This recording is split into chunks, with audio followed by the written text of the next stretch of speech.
میرے اعمال کا بدلہ تو جہنم ہی تھا، میں تو جاتا مجھے سرکار نے جانے نہ دیا۔ الحمدللہ رب العالمین والصلاة والسلام علی سید المرسلین، اما بعد فاعوذ باللہ من الشیطان الرجیم، بسم اللہ الرحمن الرحیم۔ پڑھیے الصلاۃ والسلام علیک یا رسول اللہ وعلی آلک واصحابک یا حبیب اللہ۔ الصلاۃ والسلام علیک یا نبی اللہ وعلی آلک واصحابک یا نور اللہ۔ میٹھے میٹھے اسلامی بھائیوں اور مدنی چینل کے ناظرین، اس وقت ہم جرمنی کے شہر فرینکفرٹ کے قریب اوفنباغ میں موجود ہیں۔ عاشقان رسول جمع ہیں، سنتوں بھرے اجتماع کا سلسلہ ہے۔ مختلف شعبہ زندگی سے تعلق رکھنے والے اسلامی بھائی تشریف لائے ہیں، جن میں علماء کرام، بزنس کمیونٹی کے لوگ، اسٹوڈنٹس، بزنس کمیونٹی کے لوگ کے ساتھ ساتھ مختلف ڈپارٹمنٹ سے تعلق رکھنے والے۔ اللہ کریم آپ سب کا یہاں جمع ہونا اپنے دربار میں قبول فرمائے۔ یورپ کے مختلف ملکوں سے بھی اسلامی بھائی آئے ہیں، اللہ کریم آپ کا سفر کرنا اپنے دربار میں قبول فرمائے۔ بیان سے پہلے کچھ اچھی نیتیں کر لیتے ہیں۔ سرور کائنات صلی اللہ تعالی علیہ وسلم کا بڑا ہی پیارا فرمان، نیت المؤمن خیر من عملی۔ مومن کی نیت اس کے عمل سے بہتر ہوتی ہے۔ سب سے پہلے نیت کر لیجئے کہ اللہ عز و جل کی رضا پانے کے لیے، ثواب کمانے کے لیے اول تا آخر بیان میں شرکت کروں گا۔ گفتگو سے بچتے ہوئے، ادھر ادھر دیکھنے سے بچتے ہوئے، موبائل فون کے استعمال سے بچتے ہوئے توجہ کے ساتھ بیان سنوں گا، کیونکہ آپ کی توجہ جب بیان کی طرف رہے گی تو انشاءاللہ آپ جو آئے ہیں سیکھنے، وقت نکال کر آئے ہیں، تو انشاءاللہ کچھ ہم سب لے کر جائیں گے۔ درود پاک کے بے شمار فضائل و برکات ہیں، بہت ساری احادیث، بہت ساری روایات، بڑے خوبصورت واقعات فضائل درود میں ملتے ہیں، مگر ایک قرآن پاک کی جو آیت بڑے پیارے انداز میں، یوں سمجھیے اللہ تبارک و تعالیٰ نے درود پڑھنے کی جو ہمیں خوبصورت ترغیب قرآن دلاتا ہے۔ قرآن پاک میں چنانچہ ارشاد ہوتا ہے 22ویں پارے میں سورہ احزاب میں، ان اللہ وملائکتہ یصلون علی النبی یا ایھا الذین آمنوا صلوا علیہ وسلموا تسلیما، صلی اللہ علی النبی الامی وآلہ صلی اللہ علیہ وسلم، صلاۃ و سلام علیک یا سیدی یا رسول اللہ۔ اس آیت کا ترجمہ بڑا خوبصورت ہے۔ اعلیٰ حضرت مجدد دین و ملت، امام عشق و محبت، مولانا شاہ امام احمد رضا خان علیہ رحمت الرحمن بڑے پیارے انداز میں اس کا ترجمہ کرتے ہیں کہ بے شک اللہ اور اس کے فرشتے درود بھیجتے ہیں اس غیب بتانے والے نبی پر، اے ایمان والو تم بھی ان پر درود اور خوب سلام بھیجو۔ گویا ہمیں ترغیب دلائی جا رہی ہے۔ حافظ سخاوی رحمۃ اللہ تعالی نے فرمایا کہ درود شریف کی یہ آیت جو ہے، یہ آیت درود جو ہے، یہ مدنی ہے، اور اس میں اللہ تبارک و تعالی ہمیں یہ بتا رہا ہے، قرآن سکھا رہا ہے کہ نبی پاک علیہ الصلوۃ والسلام کا مرتبہ کیا ہے، اسٹیٹس کیا ہے، قدر و منزلت کیا ہے، کہ تمام ملائکہ مقربین اور خود رب عز و جل محبوب پاک علیہ الصلوۃ والسلام پر درود بھیج رہا ہے۔ علماء نے اس کی تطبیق کی، فرشتوں کا درود بھیجنا نبی پاک کے لیے دعا کرنا ہے، اور اللہ کا درود بھیجنا نبی پاک پر رحمتوں کا نزول فرمانا ہے۔ اچھا، اب اس میں جو کچھ عربی سمجھتے ہیں کہ اس میں اس آیت میں لفظ آیا یصلون، یصلون کے جو معنی ہیں یہ ہمیشگی پر دلالت کرتا ہے، کنٹینیو ورک پر، کنٹینیو ورب ہے یہ، یعنی کنٹینیو جو کوئی کام ہو رہا ہو اس پر یہ دلالت کرتا ہے۔ ایسا نہیں کہ اللہ اور اس کے فرشتے ایک بار درود بھیجتے ہیں یا سال میں کچھ بار بھیجتے ہیں، نہیں، یصلون کنٹینیو، ہمیشہ، مسلسل سرور کائنات علیہ الصلوۃ والسلام کی بارگاہ میں درود و سلام کے تحفے پیش ہو رہے ہیں۔ اچھا، اب دنیا میں بھی کسی سے پوچھ لیں کہ یار تمہیں ساری دنیا کی نعمتیں ایک طرف، اللہ کی ایک خاص رحمت تمہیں مل جائے تو کس کو پسند کرو گے؟ تو ایک رب کی خاص رحمت مل جائے تو وہی بڑی بات ہے، مگر ذرا سوچئے نبی پاک علیہ الصلوۃ والسلام کا مقام کیا ہوگا کہ اللہ عز و جل اور اس کے تمام فرشتے ہمیشہ یصلون کنٹینیوسلی سرکار علیہ الصلوۃ والسلام پر درود و سلام کے یوں سمجھیے کہ تحفے پہنچا رہے ہیں۔ اب میرے میٹھے اسلامی بھائیوں ذرا غور کیجئے، یہ جو درود پڑھنے کی آیت کا جو حکم ہے نا، یہ سن 2 ہجری میں نازل ہوا، اور بعض علماء فرماتے ہیں کہ یہ معراج کی رات یہ حکم نازل ہوا۔ اچھا میٹھے اسلامی بھائیوں، اب یہاں پر علامہ سخاوی کی ایک بات اور سن لیجیے۔ آپ فرماتے ہیں کہ بعض بزرگوں نے فرمایا کہ شعبان سرکار دو عالم صلی اللہ علیہ وسلم پر درود بھیجنے کا مہینہ ہے، کیونکہ نبی پاک علیہ الصلوۃ والسلام پر درود بھیجنے کی آیت جو ہے وہ اسی مہینے میں نازل ہوئی ہے، تو شعبان کے مہینہ بھی اس آیت کے بارے میں پتہ چلتا ہے۔ اب کچھ چونکہ فرشتوں کی بات ہوئی ہے، تو کبھی یہ سوچا کہ اللہ کے فرشتے ہیں کتنے؟ آج مردم شماری کے ذریعے، دنیا کی ہسٹری کے ذریعے پڑھیں، یا جو آج کل حساب کتاب ہو رہے ہیں، ورلڈ کی اسٹریٹجیز بنائی جا رہی ہیں، تو یہ تو پتہ چل جاتا ہے کہ انسان کتنے ہیں دنیا میں۔ اپروکسیمیٹلی جو ابھی بتایا جاتا ہے 7 بلین 7 ارب انسان اس دنیا میں ہیں، لیکن اللہ کے فرشتے کتنے ہیں؟ قرآن کہتا ہے وَمَا يَعْلَمُ جُنُودَ رَبِّكَ إِلَّا هُوَ، اور تیرے رب کے لشکروں کو اس کے علاوہ کوئی نہیں جانتا، اللہ کے علاوہ کوئی نہیں جانتا۔ ملائکہ کی تعداد کو کوئی شمار نہیں کر سکتا۔ اتنی کیٹیگریز ہیں احادیث، مختلف حدیثوں سے جو ملائکہ کے مرتبے اور ملائکہ کی قسمیں بیان ہوئیں، ذرا وہ سنیے اور اپنے ایمان کو تازہ کیجئے۔ یاد رکھیے ہمارا ایمان ہے، ہم فرشتوں پر ایمان لائے ہیں کہ اللہ کے فرشتے ہیں، لیکن اس کی معلومات بھی تو ہونی چاہیے۔ تو آج کے بیان میں ایک ایسی یونیک معلومات، ایسی انٹرسٹنگ معلومات آپ کو ملنے جا رہی ہے، جو مدنی چینل کے ناظرین ہیں وہ بھی ہمارے ساتھ شامل ہو جائیں کہ اینجلز، اللہ کے فرشتے ہیں کتنے۔ یاد رکھیے حدیثوں سے جو قسمیں بیان ہوئیں، ملائکہ مقربین یہ پہلی کیٹیگری، حاملین عرش، عرش اٹھانے والے فرشتے، 7 آسمانوں میں رہنے والے اربوں سے زائد فرشتے، جنت کے پہرے دار، دوزخ کے داروغے، انسانوں کی حفاظت کرنے والے فرشتے ہیں، جیسا کہ اللہ تعالیٰ قرآن میں فرماتا ہے یحفظون من امر اللہ، اللہ کے حکم سے حفاظت کرنے والے، سمندروں پر مقرر فرشتے، پہاڑوں پر معمور فرشتے، بادلوں پر معمور فرشتے، بارشوں پر مقرر فرشتے، پیدا ہونے سے پہلے پیدا ہونے والوں کی شکلیں بنانے پر معمور فرشتے، جسموں میں روح پھونکنے والے، نباتات اگانے والے، ہواؤں کے چلانے والے، بادلوں کو چلانے والے، رسول اکرم صلی اللہ علیہ وسلم کے دربار میں ہمارے درود پہنچانے والے فرشتے، نماز جمعہ کے لیے آنے والوں کو لکھنے والے فرشتے، نمازیوں کی تلاوت پر آمین کہنے والے فرشتے، ربنا ولک الحمد کہنے والے فرشتے، نماز کے انتظار کرنے والوں کے لیے دعا کرنے والے فرشتے۔ یہ وہ فرشتوں کی کیٹیگریز ہیں جو مختلف حدیثوں میں میرے آقا علیہ الصلوۃ والسلام نے بیان کی، علماء نے اس کو ایکسٹریکٹ کیا، استنباط کیا اور ہمارے لیے پیش کیا۔ میٹھے اسلامی بھائیوں، حضرت علامہ سخاوی رحمۃ اللہ تعالی علیہ فرماتے ہیں، حدیث عائشہ رضی اللہ تعالی عنہا میں ہے کہ 7 آسمانوں میں ایک قدم، ایک بالشت اور ہتھیلی کی مقدار کوئی ایسی جگہ نہیں جہاں کوئی فرشتہ قیام، رکوع یا سجود میں نہ ہو، کوئی ایسی جگہ نہیں ہے، اتنے فرشتے ہیں۔ امام نبہانی سعادت الدارین میں لکھتے ہیں فرشتے اللہ کا سب سے بڑا لشکر ہے۔ حدیث میں نبی پاک علیہ الصلوۃ والسلام نے فرمایا آسمان چرچرایا اور اس کو چرچرانے کا حق ہے، کیونکہ قدم بھر بھی ایسی جگہ نہیں جہاں کوئی فرشتہ رکوع یا سجدے یا قیام میں نہ ہو، اتنے رب کے فرشتے ہیں۔ اور اب کیلکولیشن کی بات کریں، میتھمیٹکس کی بات کریں، تو ایک بڑی خوبصورت تفسیر علماء نے لکھی کہ بتایا جاتا ہے کہ انسان جنات کا 10واں حصہ ہے۔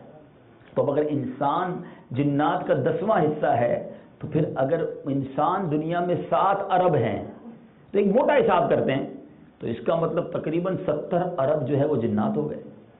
ٹھیک ہے جناب، پھر فرمایا اور یہ جن اور انسان مل کر خشکی کے جانوروں کا 10واں حصہ ہے۔ اس خشکی پر جو جانور ہے نا، اس کا 1/10 ہیں انسان اور جنات مل جائیں، تو اگر 70 ارب جنات اور انسان ملا کر ہوتے ہیں تو اس کا مطلب 700 ارب، ذرا حساب میں ساتھ رہیے گا میرے، 700 ارب جو ہے وہ خشکی پر جانور موجود ہیں۔ پھر فرمایا کہ یہ سب مل کر پرندوں کا 10واں حصہ ہے۔ آپ نے دیکھا کتنے پرندے آسمانوں پر، تو یہ کتنے ہو گئے 7,000 ارب پرندے ہو گئے. اور آگے چلتے ہیں, فرمایا کہ یہ سب مل کر بحری جانوروں کا 10واں حصہ ہے. دنیا 2/3 تو پانی پر ہے نا. اور میں نے کتاب میں بھی پڑھا تھا کہ اگر اس پوری دنیا سے اناج ختم ہو جائے, کھانا پینا ختم ہو جائے, تو سمندر 100 سال تک اس پوری دنیا کو جو ہے وہ خوراک فراہم کر سکتا ہے. اس کے اندر اتنی غذائیت اور اتنی ساری چیزیں موجود ہیں. تو بہرحال یہ الگ مسئلہ ہے کہ مچھلی کے علاوہ کوئی اور جانور نہیں کھایا جا سکتا, لیکن یہ بحری جانور موجود ہیں. تو اب اگر 7,000 ارب پرندے تھے, 70,000 ارب جو ہیں وہ بن گئے سمندری جانور. پھر فرمایا کہ یہ سب ملا لیں تو یہ پہلے زمین پر مقرر فرشتوں کا 10واں حصہ ہے. اللہ نے جو زمین پر فرشتے مقرر کیے نا, صرف یہ اس کا 1/10 ہے. تو اب شاید 7 لاکھ ارب بن گیا جو زمین پر صرف فرشتے ہیں. پھر فرمائیے سارے مل جائیں تو پہلے آسمان پر موجود فرشتوں کا 10واں حصہ ہے. اب تو میرا حساب بھی جواب دے رہا ہے. اب تو کیلکولیٹر کمپیوٹر ملٹیپلائی کرتے جائیں. پھر فرمائیے سارے مل جائیں تو دوسرے آسمان کے فرشتوں کا 10واں حصہ ہے. بالکل اسی طرح یہ بڑھتے بڑھتے بڑھتے 7ویں آسمان تک پہنچتے ہیں. اور فرمایا یہ جب سارے کیلکولیٹ کر لو تو یہ سب کرسی کے فرشتوں کے مقابلے میں معمولی سی جماعت بنتی ہے. پھر فرمایا یہ سب عرش کے ایک پردے کے فرشتوں کا 10واں حصہ ہیں. اور عرش کے پردوں کی تعداد 6 لاکھ ہے. اٹ مینس انلمیٹڈ, کوئی گن ہی نہیں سکتا. اللہ کے فرشتے اتنے ہیں. اللہ کی رحمت دیکھو, اتنی بڑی مخلوق موجود ہے رب کے فرشتوں میں, اور یہ سارے نبی پاک پر درود پاک بھیج رہے ہیں. اور یہ جب نبی پاک کی بارگاہ میں روزانہ اربوں خربوں, ارے خربوں بھی چھوٹا اماؤنٹ ہے, انلمیٹڈ درود پاک پہنچ رہے ہیں, تو پھر ہمیں تو یوں سمجھیے کہ موقع دیا جا رہا ہے, چانس دیا جا رہا ہے. اے ایمان والو, میرے آقا کو ہمارے درود کی ضرورت نہیں, یاد رکھیے گا. رب نے ان کا درجہ وہ بڑھا دیا ہے, وہ مقام عطا فرمایا ہے کہ ہر گزرتا لمحہ نبی پاک علیہ الصلوۃ والسلام کا مقام بلند ہوتا چلا جا رہا ہے. اربوں خربوں درود پاک, خربوں بھی کم ہے, فرشتوں کے درود پہنچ رہے ہیں. تو میرے آقا کا مرتبہ تو ڈے بائی ڈے, لمحہ بہ لمحہ اللہ کی رحمت سے انکریز ہو رہا ہے. یہ تو ہمیں موقع دیا جا رہا ہے. ایمان والو, تم بھی درود پڑھ لو اور اپنے سوئے مقدر جگا لو, اپنی جھولیوں کو بھر لو. ہمیں موقع دیا جا رہا ہے. تو بہرحال اس خوبصورت کیلکولیشن سے, اس خوبصورت معلومات سے, جہاں ہمیں رب کے فرشتوں کی تعداد کے بارے میں پتا چلا, وہاں سرور کائنات صلی اللہ تعالی علیہ وسلم کی جو مقام و مرتبہ ہے رب کی بارگاہ میں, وہ بھی پتا چل رہا ہے. کیونکہ میرے آقا فرشتوں کے بھی آقا ہیں, میرے آقا انسانوں کے بھی آقا ہیں. نبی پاک علیہ الصلوۃ والسلام جنات کے لیے بھی رحمت للعالمین ہیں, کیونکہ میرے آقا تمام جہانوں کے لیے رحمت للعالمین ہیں. تو کیا بات ہے نبی پاک علیہ الصلوۃ والسلام کی. بہرحال میرے میٹھے اسلامی بھائیوں, اب چونکہ اس پوری کیلکولیشن میں اس خوبصورت روایتوں اور قرآن پاک کی آیات سے احساس ہو رہا ہوگا کہ درود پاک ایک کتنا پیارا عمل ہے جو دنیا میں ہو رہا ہے. لمحہ بہ لمحہ سرور کائنات علیہ الصلوۃ والسلام کے دربار میں درود و سلام کے گجرے پیش کیے جا رہے ہیں. تو کیوں نہ ہم بھی اس خوبصورت کام میں شامل ہو جائیں. اپنا معمول بنائیے کہ روزانہ کثرت کے ساتھ درود پاک پڑھیں گے. آئیے محبت کے ساتھ بآواز بلند درود پاک پڑھیں. صلو علی الحبیب صلی اللہ تعالی علی محمد صلی اللہ علیہ وسلم. اچھا, فرشتوں کی تعداد کو کیلکولیٹ کرنے کا ایک اور بڑا خوبصورت طریقہ, کیلکولیٹ تو نہیں ہو سکتی مگر ریئلائز کرنے کا, سمجھنے کا. آپ کو معلوم ہے نبی پاک علیہ الصلوۃ والسلام کے دربار میں روزانہ صبح 70,000 فرشتے حاضری دیتے ہیں اور شام 70,000 فرشتے حاضری دیتے ہیں. پیارے آقا علیہ الصلوۃ والسلام کا جو روضہ ہے, روضہ انور پر صبح 70,000 فرشتے حاضری دیتے ہیں, شام 70,000 فرشتے حاضری دیتے ہیں. میٹھے اسلامی بھائیوں, ذرا غور کیجئے, میرے آقا علیہ الصلوۃ والسلام جب روضہ انور میں تشریف لے گئے, دنیا سے پردہ فرمایا, اس کو ٹائم کتنا ہو گیا؟ 1400 سال سے زیادہ ٹائم ہو گیا ہے.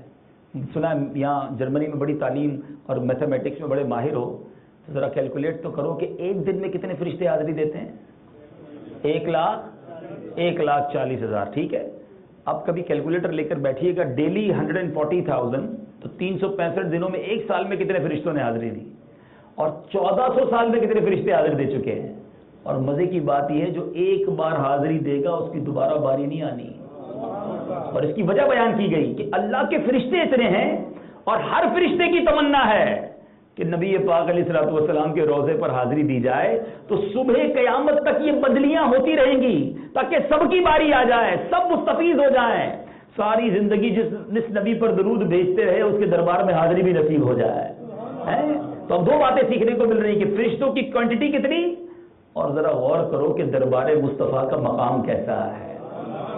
اعلیٰ حضرت امام اہل سنت لکھتے ہیں نا 70,000 صبح ہیں، 70,000 شام، یوں بندگی زلف و رخ 8 پہر کی ہے، جو ایک بار آئے دوبارہ نہ آئیں گے، کیوں؟ رخصت ہی بارگاہ سے بس اس قدر کی ہے۔ پھر اس کی وجہ بیان کرتے ہیں، یہ بدلیاں نہ ہو تو کروڑوں کی آس جائے، یہ بارگاہ مرحمت عام تر کی ہے۔ ارے کافی رہ جاتے اگر بدلیاں نہ ہوتی۔ مگر اس پوری فلسفی کے بعد امام عشق و محبت اعلیٰ حضرت سمجھا رہے ہیں، غلاموں سوچو تو صحیح، فرشتے مسلسل درود بھی پڑھیں، گناہ بھی نہ کریں، مگر زندگی میں ایک ہی حاضری نصیب ہو، اور وہ بھی آدھے دن کے لیے۔ ارے غلاموں، تم سے رب محبوب کریم کو پیار کتنا ہے، ساری زندگی پڑے رہو تو بھی وہاں سے لوٹایا نہیں جاتا۔ تو یہ ہے دربار رسالت۔ تو گویا اگر آپ اس دنیا میں اتنے سارے فرشتے آپ نے سنے، کبھی فرشتوں کا قرب چاہیے نا، آپ چاہتے ہیں کہ میں بھی ذرا فرشتوں کے قریب ہو جاؤں، میں بھی دیکھوں فرشتے کہاں ہیں۔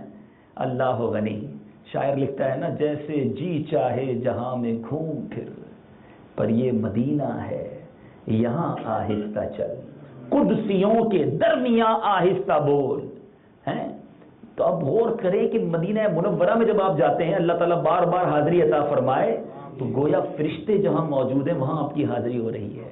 اور مدینہ منورہ کے بارے میں تو حدیثیں موجود ہیں کہ مدینے کے راستوں پر فرشتے پہرا دیتے ہیں، تو آپ ان گلیوں سے گزرتے ہیں، گویا فرشتوں کے درمیان سے گزرتے ہیں۔ میٹھے میٹھے اسلامی بھائیوں، مکہ پاک میں اللہ کعبہ مشرفہ کی بار بار حاضری عطا فرمائے، جو حجر اسود اور رکن یمانی کے درمیان جو دیوار ہے، یعنی وہ دیوار جو آخری طواف کا چکر جہاں سے ہوتا ہے، اس دیوار کو امام اہل سنت مولانا شاہ امام محمد رضا خان علیہ رحمت الرحمان نے اپنی کتاب میں ڈیفائن کیا کہ یہ جگہ مستجاب ہے، کیونکہ اس جگہ ہر وقت 70,000 فرشتے دعا پر آمین کہنے کے لیے موجود ہوتے ہیں۔ ایسی مبارک جگہ ہے کعبہ مشرفہ کہ دعا کرو تو آمین کے لیے 70,000 فرشتے ہیں۔ تو گویا اس دنیا میں بھی if you want to، یا آپ چاہتے ہیں کہ میں فرشتوں کی صحبت، فرشتوں کا قرب اختیار کروں، تو ابھی بھی مکہ پاک پہنچ جائیں، مدینہ طیبہ جائیں، آپ اپنے آپ کو فیل کریں گے، اور ماشاءاللہ وہاں فرشتے ہر وقت موجود، اللہ کی رحمتیں نازل ہو رہی ہیں۔ اور آج جو میرے بیان کا ایک اور حصہ، کیونکہ اگلا حصہ درود پاک کی فضیلت پر تھا، اب جو اگلا حصہ ہے وہ یہ ہے کہ آج ان اعمال کے بارے میں کچھ سنیں گے کہ جو اعمال کریں تو فرشتے نازل ہوتے ہیں۔ اگر آپ کمپنی چاہتے ہیں انجنز کی، آپ چاہتے فرشتوں کا نزول آپ کے گھر میں ہو، آپ چاہتے فرشتوں کا ساتھ مجھے نصیب ہو، تو آج کچھ اعمال حدیثوں کے ذریعے سیکھتے ہیں کہ انسان دنیا میں رہ کر ایسے کون سے عمل کرے، ایسے کون سے انداز اختیار کرے کہ اسے فرشتوں کا ساتھ نصیب ہو جائے، فرشتے اس کے گھر میں یا اس کے آس پاس موجود رہیں۔ سبحان اللہ۔ میٹھے میٹھے اسلامی بھائیوں، ایک بڑا خوبصورت واقعہ، اور یہ واقعہ بخاری شریف میں موجود ہے۔ حضرت اسید رضی اللہ تعالیٰ عنہ صحابی تھے، حضرت اسید بن خدیر رضی اللہ تعالیٰ عنہ۔ آپ کے ایمان افروز واقعہ ہے کہ وہ رات کو سورہ بقرہ کی تلاوت کر رہے تھے، اپنے گھر میں سورہ بقرہ کی تلاوت کر رہے تھے۔ حدیث کا خلاصہ ہے، تو پاس ہی ان کا گھوڑا بندھا ہوا تھا، وہ جیسے ہی تلاوت کرتے گھوڑا اچھلنے لگتا، اور حضرت اسید خاموش ہو گئے تو گھوڑا بھی پرسکون ہو گیا۔ دوبارہ انہوں نے پڑھنا کیا، دوبارہ گھوڑے نے اچھلنا شروع کیا، آپ خاموش ہوئے تو گھوڑا بھی خاموش ہو گیا۔ جب تھرڈ ٹائم ایسا ہوا تو ان کا بیٹا، جس کا نام تھا یحییٰ، وہ گھوڑے کے قریب تھا۔ ان کو ڈر لگا کہ یہ گھوڑا اچھل رہا ہے، کہیں بیٹے پر اس کا پیر نہ پڑ جائے، تو آپ نے تلاوت روکی اور بچے کو جب اٹھایا تو باہر صحن میں تھا، جب اٹھایا تو آسمان کی طرف جب نگاہ گئی نا، تو انہوں نے بڑا عجیب منظر دیکھا کہ صاحبان کی طرح کوئی چیز انہیں دکھائی دے رہی تھی۔ رات کا وقت تھا، عجیب سے یہ جیسے فانوس لگے ہوئے، وہ تو اللہ جانتا ہے کیسا منظر ہوگا، لیکن عجیب سا ایک صاحبان، ایک فانوس، ایک خوبصورت منظر انہیں نظر آیا آسمان پہ، بڑا عجیب و غریب، پہلے کبھی نہیں دیکھا تھا۔ اب دیکھتے رہے، آہستہ آہستہ آہستہ وہ منظر آنکھوں سے اوجھل ہو گیا۔ صبح بارگاہ رسالت میں حاضر ہوئے، نبی پاک علیہ الصلوۃ والسلام کو یہ واقعہ بیان کیا، تو پیارے آقا نے کیا فرمایا، سنو۔ میرے آقا فرماتے، اے ابن حدیر، کتنا اچھا ہوتا اگر تو قراءت جاری رکھتا۔ یہ جملہ آپ نے 2 مرتبہ ارشاد فرمایا۔ حضرت اسید نے عرض کی، حضور مسئلہ یہ تھا کہ میں اس لیے خاموش ہو گیا، ڈر گیا کہ کہیں گھوڑا میرے بیٹے کو زخمی نہ کر دے۔ میں نے سر اٹھا کر دیکھا تو پھر وہ چراغ جیسے مجھے نظر آئے، لیکن اب وہ صاحبان تو غائب ہو گیا۔ نبی پاک نے فرمایا اے اسید تم جانتے ہو وہ کیا تھا؟ عرض کی حضور نہیں۔ تو فرمایا وہ فرشتے تھے جو تمہاری آواز سن کر نزدیک آ گئے تھے۔ اگر تم قرآن کی تلاوت جاری رکھتے تو صبح ان فرشتوں کو دوسرے لوگ بھی دیکھ لیتے اور وہ ان کی نظروں سے پوشیدہ نہ ہوتے۔ پتا چلا کہ قرآن پاک کی تلاوت وہ خاص عمل ہے کہ اگر آپ وہ تلاوت کریں تو فرشتے نازل ہوتے ہیں، فرشتوں کا قرب نصیب ہوتا ہے۔ اے جرمنی کے فرینکفرٹ اور فنباگ سے آئے ہوئے عاشقان رسول، آپ سے بھی گزارش کرتا ہوں مدنی چینل پر جہاں جہاں مجھے سنا جا رہا ہے، اگر آپ اپنے گھر میں برکت چاہتے ہیں، اگر آپ اپنے کاروبار میں برکت چاہتے ہیں، آپ اپنی زندگی میں برکت چاہتے ہیں تو تلاوت قرآن مجید اپنی زندگی کا معمول بنائیے، صحیح معنوں میں قرآن کی تلاوت کیجیے، انشاءاللہ دلوں پر سکینہ نازل ہوگا، برکتیں نازل ہوں گی، فرشتوں کا نزول ہوگا۔ ایک اور بڑی خوبصورت حدیث پاک، اس سے اور انڈرسٹینڈنگ آسان ہو جائے گی، یہ بھی بخاری شریف کی حدیث۔ حضرت ابو ہریرہ رضی اللہ عنہ راوی ہے، کہتے ہیں کہ نبی پاک علیہ الصلوۃ والسلام نے زکوٰۃ کے مال کی حفاظت رمضان میں میرے سپرد کی تو میں خدمت میں لگ گیا۔ اب ایک آنے والا چور آیا، اور وہ اس حدیث کا خلاصہ بیان کر رہا ہوں، تو چور آیا اور وہ غلے میں سے سامان بھرنے لگا۔ کہتے ہیں میں نے اس کو ریڈ ہینڈ پکڑ لیا، چوری کرتے ہوئے پکڑ لیا کہ مسلمانوں کے اناج سے جو زکوٰۃ کا ہے اس سے چوری کر رہا تھا۔ کہ میں تجھے سرکار دو عالم صلی اللہ علیہ وسلم کی بارگاہ میں صبح پیش کروں گا۔ وہ کہنے لگا حضور میں بڑا غریب پریشان، بیوی بچے ہیں، عیال دار ہوں، اس لیے آیا تھا، معاف کر دیجیے۔ اب حضرت ابو ہریرہ کہتے ہیں مجھے رحم آیا، میں نے اسے چھوڑ دیا۔ جب صبح بارگاہ رسالت میں حاضر ہوئے، غور سے سنیے گا، بخاری شریف کی حدیث بیان کر رہا ہوں، نبی پاک کو اللہ نے کیسا غیب کا علم عطا کیا، کیسی نالج اللہ نے عطا کی۔ حضرت ابو ہریرہ نے نہیں کہا کہ یا رسول اللہ رات کیا ہوا تھا، پیارے آقا کی بارگاہ میں پیش ہوئے، پیارے آقا عرض کرتے ہیں ابو ہریرہ رات والے قیدی کا کیا ہوا؟ حضرت ابو ہریرہ نے نہیں بتایا، نبی پاک پوچھ رہے ہیں اے ابو ہریرہ بتاؤ رات والے قیدی کا کیا ہوا؟ ما فعل اسیرک البارحہ، حدیث کے الفاظ ہیں۔ وہ عرض کرتے ہیں یا رسول اللہ صلی اللہ تعالی علیہ وسلم اس نے اپنی ضرورت مندی کا، عیال داری کا مجبوری بتائی، میں نے چھوڑ دیا۔ نبی پاک نے فرمایا اس نے تجھ سے جھوٹ بولا ہے، وہ دوبارہ آئے گا۔ ایک تو گزرے ہوئے واقعے کی خبر دے دی، لاسٹ نائٹ کیا ہوا تھا، کمنگ نائٹ کیا ہوگا یہ بھی بتا دیا نبی پاک نے، جھوٹ بول رہا ہے آج پھر آئے گا۔ کہتے ہیں اب تو میں ریڈی ہو گیا، پیارے آقا نے فرمایا تو آنا ہی آنا ہے۔ نبی پاک کا تو کمال، مطلب صحابہ کرام کا بھی جو انٹریکشن تھا نا پیارے آقا علیہ الصلوۃ والسلام سے، پیارے آقا کے ایک ایک لفظ پر جو یقین، جو انداز پر یقین، جو بھروسہ صحابہ کرام علیہ رضوان نے پروف کیا، وہ ہم سب کے لیے مشعل راہ ہے۔ اب کیا ہوا؟ حضرت ابو ہریرہ کہتے ہیں میں ویٹ کرتا رہا، وہ آیا، پھر چوری کرنے لگا، میں نے پھر پکڑ لیا، کہا اب نہیں چھوڑوں گا، دربار رسالت میں پیش کروں گا۔ پھر رونے لگا، پھر عرض کرتا حضور معاف کر دیں، بڑا غریب، بڑا محتاج، ضرورت مند۔ کہتے ہیں پھر رحم آیا، پھر چھوڑ دیا۔ صبح دربار رسالت پوچھا، میرے آقا فرماتے ہیں ابو ہریرہ رات والے قیدی کا کیا ہوا؟ پھر پوچھتے ہیں، عرض کی حضور وہ پھر آیا تھا لیکن بڑا ضرورت مند تھا، اپنی تکلیفیں بتا رہا تھا۔ نبی پاک نے فرمایا اس نے تجھ سے جھوٹ بولا ہے، وہ پھر تیرے پاس آئے گا۔ دیر از اے تھرڈ نائٹ اگین۔ کہتے ہیں اب نیت کر لی، اب پکڑوں گا تو نہیں چھوڑوں گا۔ وہ آیا، چوری کرنے آیا، آپ نے پھر پکڑا اسے، کہا اب تیسری مرتبہ ہو چکا، تو ہر بار یہ کہتا ہے میں ضرورت مند ہوں، آئندہ نہیں کروں گا، پھر آتا ہے اب تجھے دربار رسالت میں پیش کروں گا۔ کہتا ہے چھوڑ دو، میں آپ کو چند ایسی باتیں سکھا دیتا ہوں جس سے اللہ تعالیٰ آپ کو بڑا فائدہ دے گا۔ کہا اچھا باتیں بتاؤ۔ کہنے لگا جب آپ اپنے بستر پر سونے کے لیے جانے لگیں تو آیت الکرسی پڑھ لیا کریں، اس کی وجہ سے صبح تک اللہ کی طرف سے تم پر ایک نگران مقرر رہے گا اور شیطان تمہارے قریب بھی نہیں بھٹکنے پائے گا۔ ہول نائٹ سیکیورٹی، فرشتہ حفاظت کرے گا۔ چنانچہ انہوں نے چھوڑ دیا، کہ اچھی بات سکھا دی۔ سرکار دو عالم صلی اللہ علیہ وسلم کے دربار میں پھر پہنچ گئے۔ نبی پاک نے فرمایا، انہوں نے اب جا کے سارا واقعہ سنایا کہ حضور پکڑ تو پھر لیا تھا مگر اس نے مجھے چند کلمات سکھائے، میں نے اسے چھوڑ دیا۔ اب سنیں سرکار دو عالم صلی اللہ تعالی علیہ وسلم نے کیا فرمایا۔ فرمایا وہ کلمات کون سے ہیں؟ میں نے اس کی کہ اس نے مجھے بتایا کہ آیت الکرسی پڑھ لیں اور بستر پر جانے سے پہلے تو فرشتہ حفاظت کرے گا، شیطان قریب نہیں آئے گا، پوری بات بتائی۔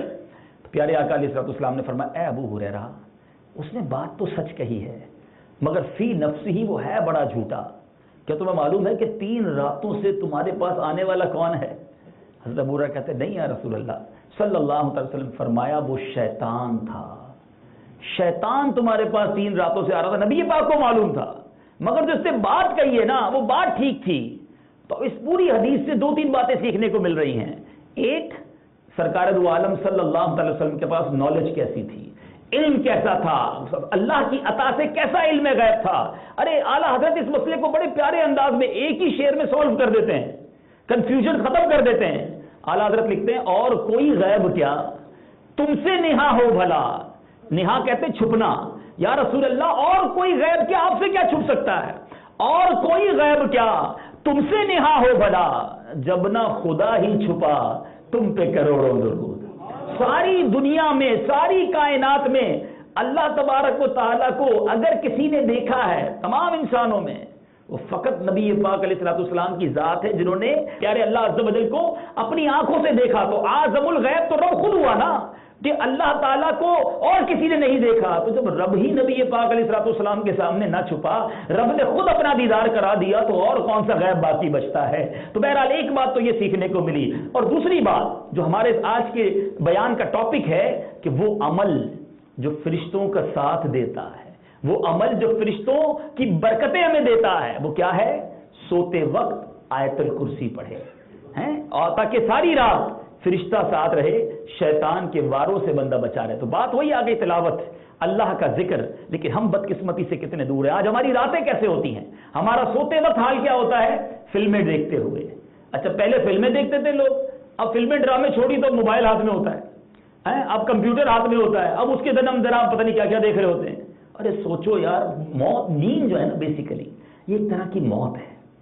جب انسان کی آنکھیں بند ہوتی ہیں، ہم روز سوتے ہیں، لیکن کبھی سوچا کہ یہ سوتے وقت مجھے کچھ بھی نہیں پتہ چلتا میرے اطراف میں کیا ہو رہا ہے. سونے سے پہلے کی جو دعا ہے، اللہم باسمک اموت و احیا، ہمیں غور کرنا ہے یہ موت کا ذکر سوتے وقت کیوں ہو رہا ہے. اور پھر اٹھنے کے بعد الحمدللہ الذی احیانا بعد ما اماتنا والیہ النشور، تمام تعریفیں اس مولا کے لیے جس نے مجھے موت کے بعد زندگی دی. بعد ما اماتنا، ارے یہ موت تھی جو ہمیں ٹریلر دکھایا گیا. روزانہ میں اور آپ موت کا مزہ گویا قریب سے چکھ کر آتے ہیں، پہلے جاتے ہیں پھر آتے ہیں، اللہ پھر جگاتا ہے. لیکن ایک نیند ایسی سونا ہے کہ پھر جاگے گا نہیں. اس نیند کی تیاری کرو. تو نیند کے وقت تو کلمہ پڑھ کر توبہ کر کے بلکہ باوضو سونا چاہیے.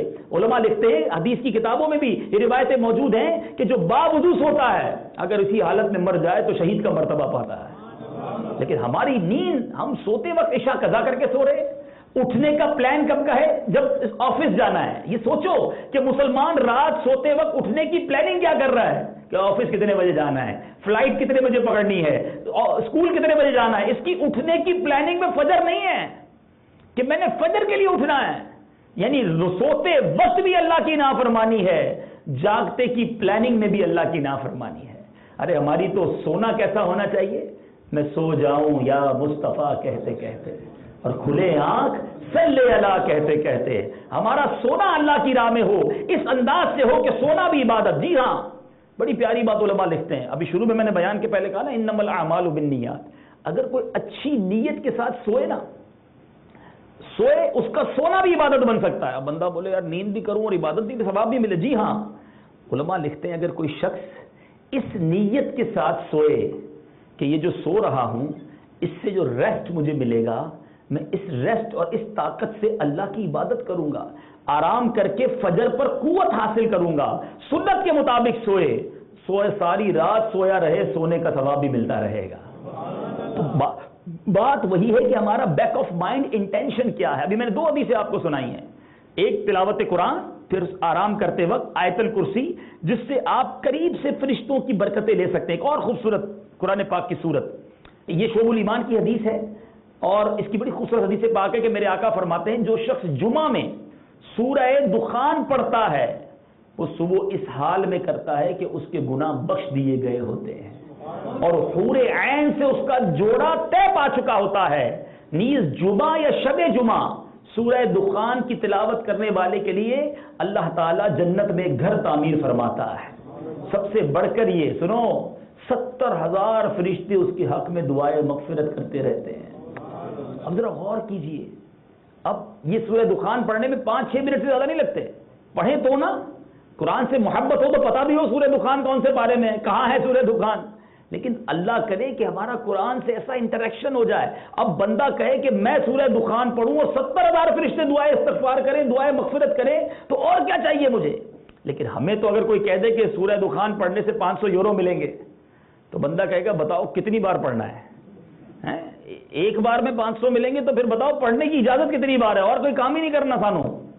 تو اپنے آپ سے پوچھیں کہ دنیا کا نفع ہو تو ہم سارے کاموں کے لیے تیار, اور یہاں فرشتوں کی دعائیں مل رہی ہیں, جنت میں گھر مل رہا ہے, حور عین سے نکاح ہو رہا ہے. مگر آج بدقسمتی یہ میٹھے اسلامی بھائیو, بہت بڑی تعداد, یہاں مجھے بہت سارے اسٹوڈنٹس بھی نظر آ رہے ہیں, معاشرے کے مختلف فیلڈز کے اسلامی بھائی بیٹھے ہیں. میں آپ سب سے کوشچن کرتا ہوں, بڑی بڑی ڈگری ہولڈرز بیٹھے ہیں, لیکن کیا قرآن ہمیں صحیح پڑھنے آتا ہے, صحیح پروناؤنسیشن کے ساتھ؟ آپ نے یہاں آ کر جرمن سیکھ لی, میرے نزدیک شاید دنیا کی مشکل ترین زبانوں میں سے ایک زبان ہے. کوئی جرمن سامنے آ کر 4 جملے بولے مجھے تو کچھ بھی سمجھ نہیں آتا, اتنی مشکل. لیکن اتنی مشکل زبان آپ نے سیکھ لی, قرآن نہیں سیکھا تلفظ کے ساتھ, مخارج کے ساتھ. آپ فضیلتیں سنیں, کون سی دنیا کی زبان ہے, کون سی کتاب ہے جس کا اتنا سا چیپٹر پڑھیں تو یہ برکتیں ہیں؟ قرآن ہمارے درمیان ہے, مگر ہم کئی مہینے گزر جاتے ہیں قرآن نہیں کھولتے. ہمارے گھروں میں قرآن ہے مگر کس لیے؟ وہ جزدان میں رکھ کر ذرا برکت کے لیے رکھ دیا, مگر ہم اس سے کتنی برکتیں اٹھاتے ہیں. ایسا نہ کریں میٹھے اسلامی بھائیوں, قرآن سے سچی دوستی کریں, قرآن پڑھنے کا شوق پیدا کریں, خود بھی پڑھیں, اپنے بچوں کو بھی پڑھائیں, کیونکہ ہمارے اور آپ کے مرنے کے بعد بھی ہمارے بچے یہ ویب سائٹس کھول کر, یہ سافٹ ویئر آن کر کے, یہ دنیا بھر کی اپلیکیشن کھول کر ہمیں ایصال ثواب نہیں کر سکیں گے. ہم کہتے ہیں میرا بچہ بڑا زبردست کمپیوٹر چلانا جانتا ہے, ارے سافٹ ویئر انجینئر بن گیا, میرا جب بھی موبائل خراب ہوتا ہے اس کو دیتا ہوں یوں ٹھیک کر دیتا ہے. یہ سارے سافٹ ویئر کو سکھا دیا, اپنے بچے کو قرآن سکھایا, اپنے بچے کو کچھ علم دین پڑھایا, کچھ اسلامی تاریخ کے بارے میں اسے بتایا. آج حال یہ ہے, اے میرے میٹھے اسلامی بھائیوں جو یہاں اور یورپ, امریکہ اور ویسٹرن ورلڈ میں بالخصوص مجھے سن رہے ہیں, اپنے آپ سے پوچھیں, بلکہ ہو سکے نا ایک چھوٹا سا سروے, آپ کے گھر پہ بہت سارے آتے ہوتے ہیں, میں آپ کو ایک مدنی سروے کروانا چاہتا ہوں. کبھی بیٹھے اپنی فیملی کے ساتھ, سب کو ایک کاپی دے دیں, 5-6 صفحات ہوں اس میں, اور سب کے ہاتھ میں پین دے دیں, اور سب کو کہیں کہ پہلے صفحے پر آپ لکھیں کہ آپ کو کتنے اداکار, گلوکار, شو بز کے لوگوں کے نام آتے ہیں. تو شاید ایک صفحہ کم پڑ جائے گا, بہت سارے صفحے بھر دیں گے. پھر کہنا بیٹا لکھو کتنے اسپورٹس مین کے نام بتائیں, کرکٹر, فٹ بالر, کھلاڑیوں کے نام لکھو. نہ جانے اس کے بھی کتنے وہ صفحے بھر دیں گے. پھر کہنا کہ بتاؤ کتنے سیاست دانوں کے نام پتہ ہیں, دنیا کے لیڈرز کے نام پتہ ہیں, ذرا وہ لکھو. تو وہ بھی کئی نام لکھ دیں گے. پھر پوچھنا بیٹا بتاؤ کتنے نبیوں کے نام پتہ ہے. اگلے صفحے پر کہنا لکھو کتنے صحابہ کے نام پتہ ہیں.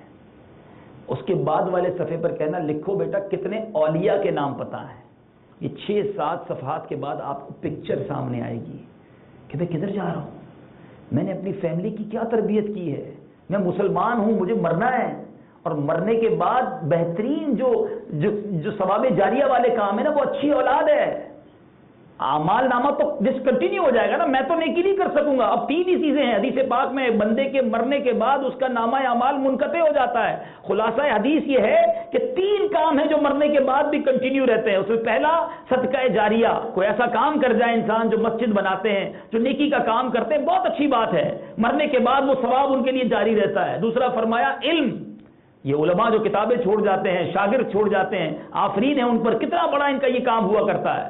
اور تیسرا جو ہر ہم میں سے موجود بندہ کر سکتا ہے, اچھی اولاد, نیک اولاد, جو باپ کے مرنے کے بعد اس کے لیے دعا کرے, اس کے لیے ثواب پہنچائے. سوچو کیا ایسی اولاد ہم نے تیار کی ہے؟ بلکہ جن اسلامی بھائیوں کی شادی نہیں ہوئی نا, جو نوجوان ہیں, میں ان کو ایک مدنی پھول دینا چاہتا ہوں. کل ایک نوجوان مجھ سے ملے اور وہ سوال کر رہے تھے کہ ہماری جو ہے وہ ریلیشن شپ کیسی ہونی چاہیے, شادی کے لیے کیا خیال کرنا چاہیے, کیسی فیملی دیکھنی چاہیے. میں نے ان کو ایک بات بتائی جو میں نے کتاب میں پڑھی تھی, کہ وہ مرد جس کی ابھی شادی نہیں ہوئی, اس پر اس کی آنے والی اولاد کا ایک حق ہے. اٹس امیزنگ کہ ابھی شادی نہیں ہوئی اور اولاد کا حق ہے. جی, کتابوں میں لکھا کہ اس آنے والی اولاد کے لیے اچھی ماں تلاش کرے. شادی کرتے وقت بندہ تو اپنے ہی مطلب دیکھ رہا ہوتا ہے نا, مجھے اچھی لگی بس ٹھیک ہے, کافی ہے. ارے یہ کل تمہارے بچوں کی ماں بنے گی، کیا اچھی تربیت کرے گی، انہیں ایمانیات سکھائے گی، انہیں دین سکھائے گی؟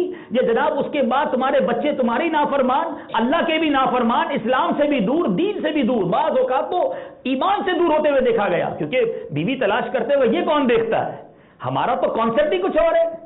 نہیں میرے بیچے اسلامی بھائیوں، یہاں میں ان بزرگوں سے بھی گزارش کروں گا کہ اپنی اولاد کی شادی کرتے وقت یہ ضرور دیکھیں کہ آپ اپنے بیٹے کے لیے کون سی لڑکی تلاش کر رہے ہیں۔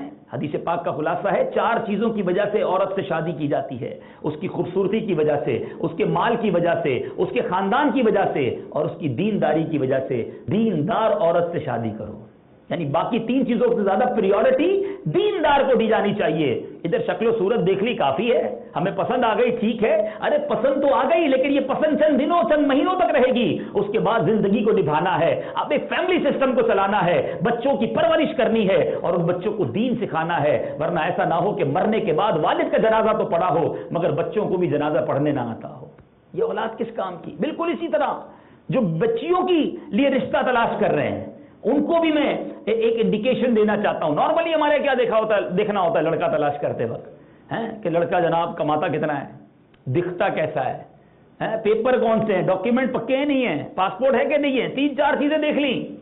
ارے یہ دیکھا کہ نماز پڑھتا ہے کہ نہیں پڑھتا، حرام کماتا ہے کہ حلال کماتا ہے؟ کبھی یہ سوچا کہ جس بچے کے ہاتھ میں، جس لڑکے کے ہاتھ میں اپنی بیٹی دے رہا ہوں، کل اس کی بچے پیدا ہونے ہیں، اس کو خوراک کون سی کھلائے گا اس کا شوہر، حلال یا حرام؟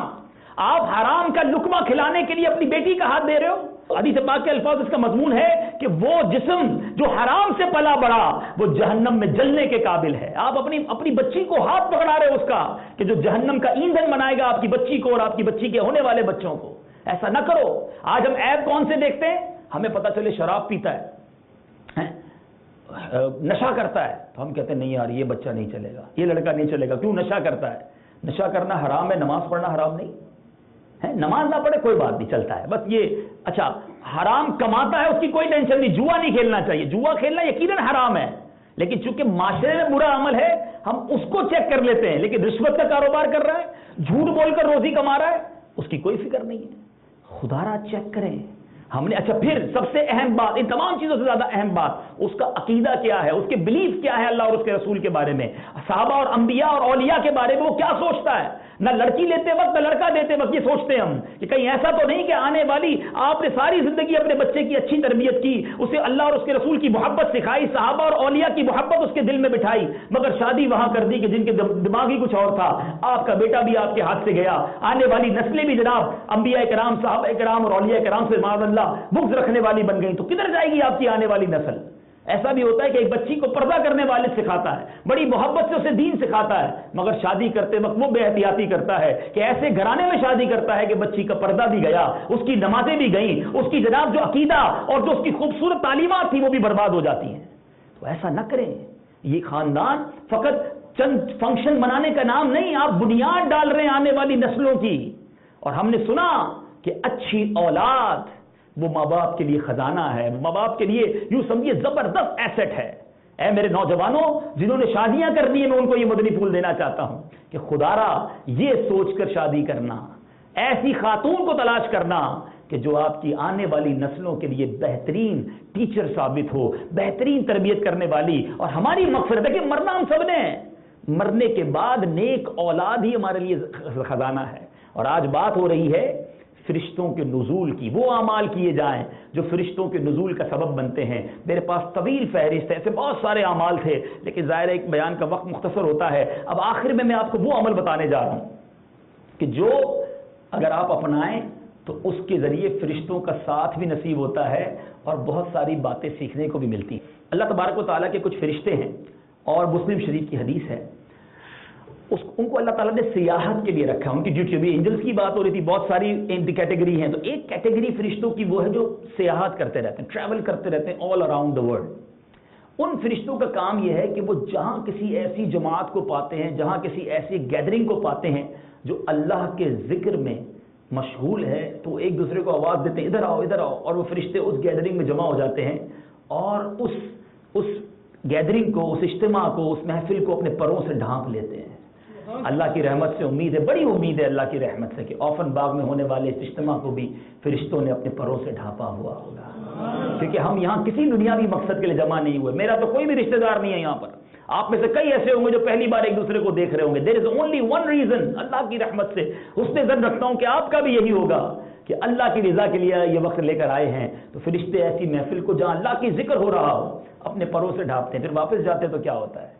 فرشتے اللہ کی بارگاہ میں جب جاتے ہیں, خلاصہ اس حدیث کا یہ ہے, اللہ فرماتا ہے, اللہ تعالیٰ سب جانتا ہے, فرماتا ہے میرے فرشتوں کہاں سے آ رہے ہو؟ وہ عرض کرتے ہیں یا اللہ عز و جل تیرے بندے ایک جگہ بیٹھ کر تیرا ذکر کر رہے ہیں. اللہ ارشاد فرماتے ہیں میرے بندے کہتے کیا تھے؟ کہ یا اللہ وہ تیری تکبیر, تسمیح, تحمید اور تمجید کر رہے تھے. اللہ فرماتا ہے یہ بتاؤ وہ کیا مانگتے تھے؟ فرشتے جواب دیتے ہیں مولا تجھ سے تیری جنت کا سوال کر رہے تھے. اللہ فرماتا ہے کیا جنت دیکھی؟ عرض کرتے ہیں مولا جنت دیکھی نہیں. ارشاد فرماتا ہے جنت دیکھ لیتے تو کیا کرتے؟ فرشتے عرض کرتے ہیں مولا اگر تیری جنت دیکھ لیتے تو اور محبت سے جنت مانگتے. ارشاد ہوتا ہے فرشتوں بتاؤ وہ کس چیز سے پناہ مانگتے تھے؟ فرشتے عرض کرتے ہیں مولا وہ جہنم سے پناہ مانگ رہے تھے. کہا میرے فرشتوں کیا ان لوگوں نے جہنم کو دیکھا ہے؟ فرشتے عرض کرتے ہیں نہیں مولا جہنم دیکھی نہیں. ارشاد فرماتا ہے اگر جہنم دیکھ لیتے تو کیا کرتے؟ عرض کرتے ہیں مولا اگر تیرے بندے جہنم دیکھ لیتے تو اور روتے اور گر گڑاتے, تڑپتے اور تجھ سے معافی مانگتے. یہ تفصیلات سن کر اللہ کیا فرماتا ہے دیکھو, اللہ فرماتا ہے اے گروہ ملائکہ میں تمہیں گواہ بنا کر کہتا ہوں میں نے ان سب کو بخش دیا. جن بندوں نے مجھے دیکھا نہیں میری حمد کر رہے ہیں, جنہوں نے جنت دیکھی نہیں جنت مانگ رہے ہیں, جنہوں نے دوزخ نہیں دیکھی مگر دوزخ سے پناہ مانگ رہے ہیں, فرشتوں گواہ ہو جاؤ میں نے سب کی مغفرت کر دی. اب غور سے سنو اے وہ اسلامی بھائیوں جو ایسے اجتماعات میں شرکت کرتے ہیں, اور وہ اسلامی بھائی بالخصوص جن کو بلایا جائے تو کہتے ہیں ٹائم نہیں ہے, میرے پاس وقت نہیں ہے, ارے بھائی بڑا بیزی ہوں, میرے پاس ان چیزوں کا ٹائم نہیں ہے. سنو یہ اجتماعات, یہ اس طرح کی محفلیں کس طرح فرشتوں کے نزول کا باعث اور مغفرتوں کے نزول کا باعث ہیں. فرشتے عرض کرتے ہیں یا اللہ ان میں ایک ایسا بھی شخص تھا جو ذکر کرنے نہیں آیا, اس محفل کے لیے تیری عبادت کرنے نہیں آیا, وہ تو اپنے کسی پرسنل کام سے آیا تھا. ہو سکتا ہے یہاں ایسا بھی کوئی بھائی بیٹھا ہو جو کسی سے ملنے آیا ہو. سنو چونکہ محفل اچھی ہے, اجتماع اچھا ہے, اللہ کے اور اس کے رسول کے ذکر کی باتیں ہو رہی ہیں, اللہ فرماتا ہے میرے فرشتوں یہ وہ لوگ ہیں جن کا ہم نشین بھی محروم نہیں رہتا, میں نے اس کی بھی مغفرت فرما دی. کسی اور ریزن سے آیا تو بھی مغفرت کر دی. یہ ہے اچھے لوگوں کی صحبت, یہ ہے اچھے اجتماعات کی برکت. ایک وہ لوگ ہیں جو سنیما گھروں میں صحبتیں تلاش کرتے ہیں, جو کلبز اور کیفینوں میں جا کر خوشیاں محسوس کرتے ہیں, جو ایسے دوستوں کو تلاش کرتے ہیں جو برائی کے اڈے کی طرف لے جائے. اگر آج بھی تو سنڈے ہے, آج بھی تو اتوار ہے, بہت ساری جگہوں پر رقص و سرور کی محفلیں سجی ہوں گی. یہ اللہ اور اس کے رسول کا ہم پر کرم ہے کہ آج چھٹی والے دن بھی گناہوں سے بچ کر اس نے ہمیں اپنے اور اپنے حبیب علیہ الصلوۃ والسلام کے ذکر کے اس اجتماع میں شرکت کی سعادت بخشی. کیا خوبصورت شعر شاعر لکھتے ہیں کہ کہیں پہ رونق ہے مہکشوں کی, کہیں پہ رونق ہے مہکشوں کی, کہیں پہ محفل ہے دل جلوں کی. یہ کتنے خوش وقت ہیں جو اپنے نبی کی محفل سجا رہے ہیں. تو یہ کرم نوازی ہے کہ ہم یہاں آئے ہیں, یہ اللہ کا احسان. ہاں یہ بات ہمیشہ یاد رکھیے گا, جب بھی ایسا کوئی نیکی کا کام ہو جائے نا, اس میں اپنی ہوشیاری نہیں ہے, ہمارا کوئی کمال نہیں, ولا حول ولا قوت الا باللہ العلی العظیم. یہ اللہ کا احسان ہے کہ اس نے ہمیں یہ موقع دیا, ہم اللہ کا اس پر شکر ادا کرتے ہیں. تو میٹھے اسلامی بھائیوں, اگر فرشتوں کا ساتھ چاہیے, فرشتوں کی یوں سمجھے نزول ہونے والے کام کرنے ہیں, تو اس طرح کے اجتماعات میں شرکت اپنا معمول بنائیے, اپنی سوسائٹی کو, اپنے ماحول کو اچھا کیجیے. آج یورپ کا بہت بڑا مسئلہ یہ ہے کہ ہم گناہوں سے اس لیے نہیں بچ پاتے کہ ہم نے اپنے گیدرنگز جو ہیں وہ برے لوگوں کے ساتھ رکھی ہے, ہم نے اپنی دوستیاں جو ہیں وہ برے لوگوں کے ساتھ رکھی ہے. ایک آپ نے اس گیدرنگ کی بات سنی کہ جہاں کسی اور مقصد کے لیے بھی بندہ آیا وہ بھی بخشا جاتا ہے, اور یہاں کچھ لوگ کہتے ہیں ہم تو صرف دوستوں میں بیٹھتے ہیں, ہم شراب نہیں پیتے, ہم کیا کریں, ہم بس شراب پینے والوں کے ساتھ بیٹھ جاتے ہیں, ہم جوا نہیں کھیلتے, روز کھیلتے ہیں, بیٹھنا پڑتا ہے, ہم تو اسی لیے بیٹھتے ہیں. اللہ کے بندو, ایسے لوگوں کے ساتھ بیٹھ رہے ہو جن پر اللہ تبارک و تعالیٰ کی ناراضگی اور معاذ اللہ جس کو آپ کہیں کہ عذاب الہی, قہر الہی کا نزول ہو رہا ہے, وہاں بیٹھے ہو جو رب کی ناراضگی والی جگہ ہیں. اگر کوئی شخص کہے کہ جناب میں برابر بلڈنگ میں آگ لگتی ہے تو علاقہ محلہ چھوڑ کے چلے جاتے ہیں, اسی بلڈنگ میں جا کے رہتے ہیں. بندہ کہتا ہے خالی کر دو, ابھی پہلے فلور پہ آگ لگی ہے, پھر دوسرے تیسرے پہ بھی لگ سکتی ہے, دوسرے والا بیٹھا نہیں رہتا, میں کیا کروں, نیچے لگی ہے نا, نہیں, فوراً خالی کرتا ہے. تو آپ آگ سے دور بھاگتے ہیں اور جہنم کی آگ کے قریب میں بیٹھ کے کہتے ہیں میں نہیں کرتا. ارے ان لوگوں پر برسنے والی منوست میں کہیں ہم بھی برباد نہ ہو جائیں. پنجابی شاعر، بہت سارے پنجابی ہیں، چلے آپ کی دل جوئی کی نیت بھی کر لوں. پنجابی شاعر بڑی پیاری یہ بات بڑی پتے سے سمجھاتے ہیں. کہتے ہیں بھلے بندے دی صحبت یاروں جویں دکان اتاراں سودا بھاوے لئیے نہ لئیے بلے آن ہزاراں. کہتے ہیں عطر والے کی جو اچھا آدمی ہے نا، نیک آدمی ہے، اس کی صحبت ایسی ہے جیسے عطر والے کی دکان. آپ عطر والے کی دکان پہ جائیں، پرفیوم شاپ پہ جائیں، پیسے خرچ کرے نہ کرے خوشبو پھر بھی مل جاتی ہے. تھوڑا بہت تو ٹیسٹ بھی لگا دیتا ہے، ٹیسٹر بھی لگا دیتا ہے، بعد میں بندہ سونگتا رہتا ہے بڑی اچھی خوشبو ہے، پیسے بھی نہیں لگے پھر بھی فائدہ ہو گیا. یہ ہے بھلا بندہ، یہ ہے نیک ماحول. جو آئے ہوئے ہیں کچھ نہ کچھ لے کر ہی جاؤ گے. اور جو کہتے ہیں میں تو صرف بیٹھتا ہوں برے دوستوں میں، وہ کہتے ہیں برے بندے دی صحبت یاروں جویں دکان لوہاراں کپڑے پاوے کنج کنج پئیے چنگا پین ہزاراں. لوہار کی دکان دیکھیے، بھٹی، یہ برے بندے کی مثال دی کہ اس کی دکان پہ چلے جائیں نا، کچھ بھی کپڑے بچاتے رہیں، گھر آئیں گے تو 2-3 سوراخ نظر آئیں گے کہ چنگاریوں نے سوراخ کر دیا. تو جو ان برے دوستوں میں بیٹھتا ہے اس کے دل میں سوراخ، اس کے اعمال میں سوراخ، اس کے عقیدے میں سوراخ، اس کے دماغ میں سوراخ. وہ عجیب عجیب باتیں سوچ رہا ہوتا ہے، عجیب عجیب سوال کرتے ہیں ہم سے آ کے لوگ، یار یہ ہوگا کیا ہوگا. کدھر بیٹھتے ہو بھائی، کدھر سے سیکھ کر آئے؟ یہ ان دوستوں کی صحبت کا نتیجہ ہے جو آپ کے ذہنوں میں عجیب و غریب خیالات ڈالتے رہتے ہیں، بری باتیں ڈالتے رہتے ہیں. تو ہم بھلے، ہمارے دوست بھلے، ہم اپنے نیک ماحول کے ساتھ کیوں نہ رہیں. تو بہرحال میٹھے اسلامی بھائیوں، اگر آپ چاہتے ہیں کہ فرشتوں کا ساتھ ملے تو اچھے ماحول کو اپنائیے، تلاوت قرآن کو اپنائیے، درود پاک کو اپنائیے، سبحان اللہ، اور اللہ کے ذکر کی محفلوں میں آتے رہیے. اور آخر میں ان 2-3 اعمال کے بارے میں بتا دوں کہ جو اعمال کرنے سے فرشتے دور ہو جاتے ہیں. یعنی کچھ بد نصیب تو وہ ہیں ایسے عمل نہیں کرتے جس سے فرشتے نازل ہوں، مگر وہ عمل بڑی تیزی سے کرتے ہیں جس سے فرشتے دور ہو جائیں. پھر کہتے ہیں سانو ٹینشن بہت ہے.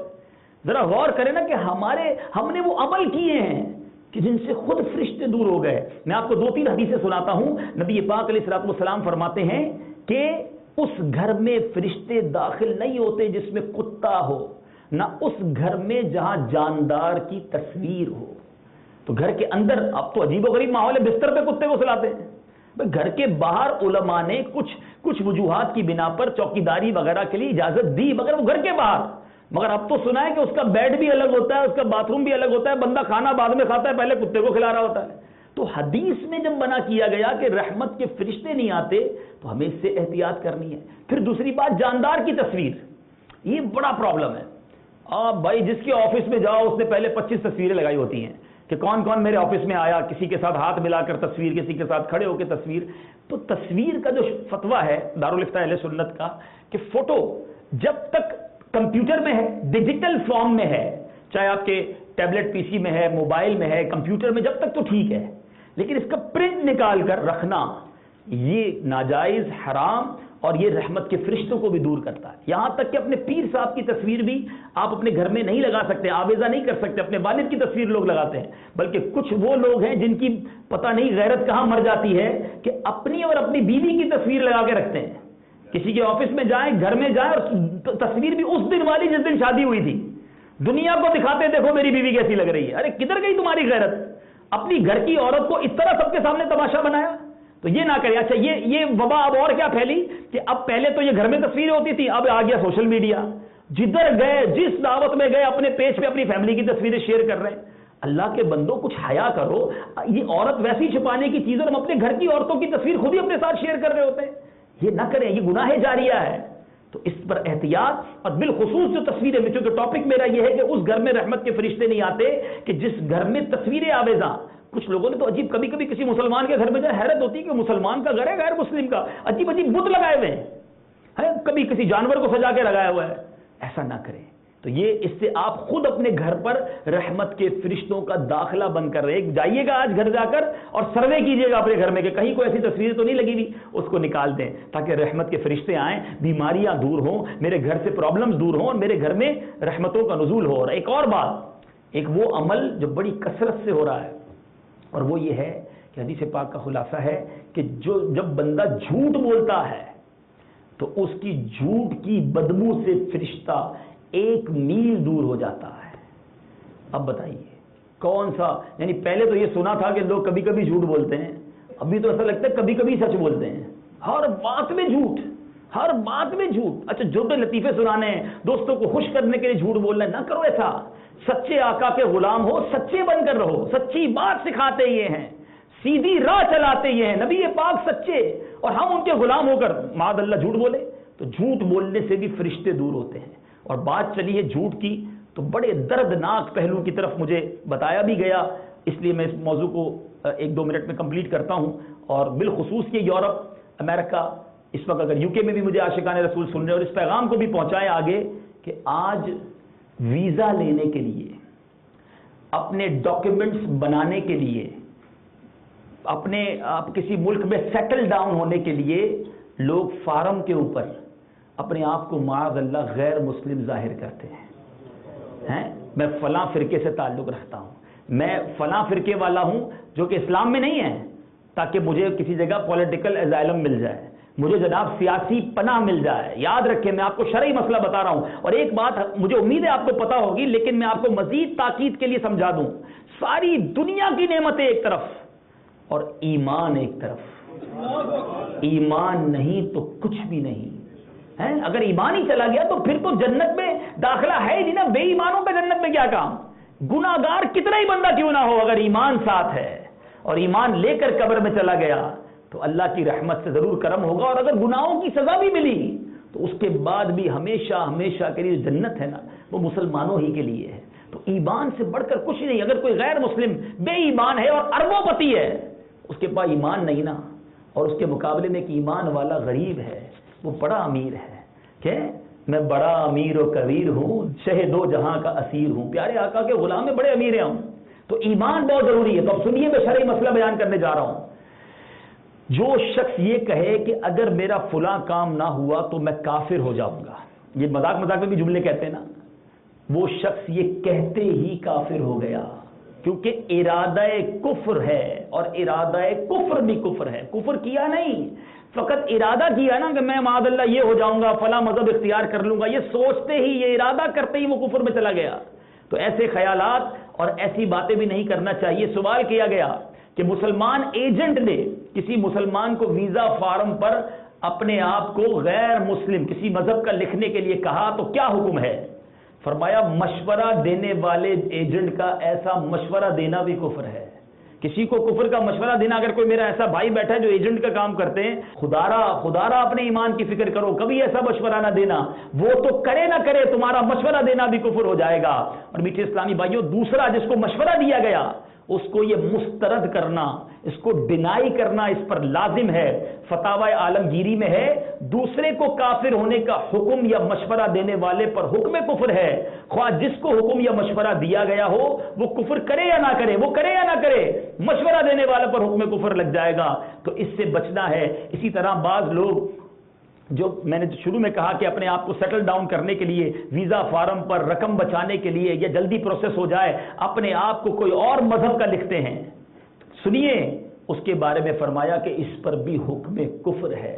بلکہ کہا میں یہ ہو جاؤں گا، معاذ اللہ کو کہ میں غیر مسلم ہو جاؤں گا، یہ کہنے والے کے بارے میں بھی اعلیٰ حضرت فرماتے ہیں عزم کفر، یعنی کافر ہونے کا ارادہ کرنا، یہ بھی کفر ہے. اللہ تعالیٰ مجھے اور آپ کو اپنے ایمان کی فکر نصیب فرمائے. ہمیں اس کی احتیاط بھی کرنی ہے اور دوسروں تک یہ میسج بھی پہنچانا ہے کہ کہیں ایسا نہ ہو کہ چند منٹوں کی غلطی ایمان سے خارج کر دے اور ایمان چلا گیا تو کچھ نہیں بچے گا. لیکن یہ سب پتہ کیوں ہوتا ہے؟ علم دین سے دوری کی وجہ سے، اچھے ماحول سے دوری کی وجہ سے. میں دوبارہ دعوت دیتا ہوں اے جرمنی میں رہنے والوں، آپ کے پاس دعوت اسلامی ہے. ہم نے بہت آگے جانا ہے. ابھی ہم یہ سمجھے بہت پیچھے ہیں، دین کا کام ابھی بہت کرنا باقی ہے. ہمیں ہمارے امیر اہل سنت نے بہت بڑا طویل مقصد دیا ہے.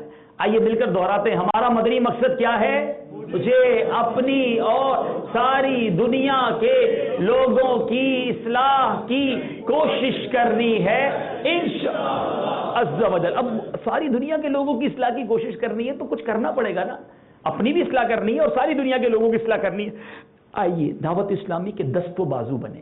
اللہ تعالیٰ سے دعا کرتا ہوں اللہ کریم ہمیں دعوت اسلامی کے مدنی ماحول پر استقامت نصیب فرمائے، اس مدنی ماحول کا ساتھ دینے کی توفیق بھی عطا فرمائے. اور اگر پریکٹیکلی آپ نے اپنے آپ کو تبدیل کرنا ہے نا تو 3 دن کا مدنی قافلہ یہ اپنی عادت بنائیں. ماشاءاللہ میں نے دیکھا ہے جرمنی میں بہت سارے مدنی قافلے سفر کرتے رہتے ہیں, تو آپ ان مدنی قافلوں میں 3 دن نکالیں. بہت سارے اسلامی بھائی کے پاس ٹائم ہوتا ہے. میں ہاتھ نہیں اٹھواؤں گا کہ آپ میں سے کس کو نماز پراپر پڑھنے آتی ہے, قرآن تجوید کے ساتھ آتا ہے, وضو کے فرائض پتہ ہیں, غسل کے فرائض پتہ ہیں, نماز جنازہ آتی ہے. میں ہاتھ نہیں اٹھواؤں گا, مگر اپنے آپ سے پوچھو یہ سب کب سیکھیں گے.